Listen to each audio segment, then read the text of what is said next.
But let's also focus in on the slew of reactions that we've got to the budget. You had a lot of brokerages who in fact said that the budget was broadly in line with expectations, devoid of any major reforms.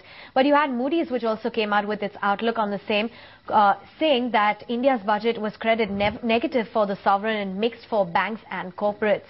Let's take it straight to Poonam, who joins in from our research desk, giving us more clarity on the Moody's report. Hi, Poonam.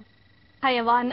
Indeed, the Moody's has come out with its rating and stating that the Indian outlook is a credit negative and it's a mixed bag for the corporates as well as the banking sector. Post the recent announcement of 5.1% fiscal deficit for FY13 and the government borrowing program of a gross of 5.7 trillion rupees, the yields, in fact, for the 10-year benchmark government 10-year bond yields have gone up to 8.42%, which is quite high and which is significantly high in the recent times. The reason is that Moody's does not really see that India as meeting its fiscal deficit target, and it thinks that it may actually exceed its fiscal deficit targets. It states, the Moody's report, which is released today, it states that India would actually need a combination of improved GDP growth along with corporate profits, a lower global commodity prices and an exchange rate stability in order to improve its fiscal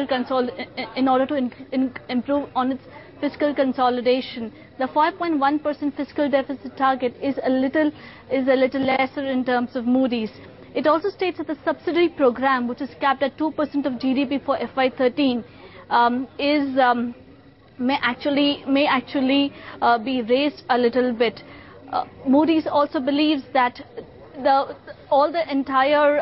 way the government has actually come out with its fiscal consolidation program, it is good for the corporates, but on the banking sector it may lead to an increase of yields. The entire program demands lesser subsidies from the government, as well as it is hinting to higher rise in the administered fuel price hikes over the coming months.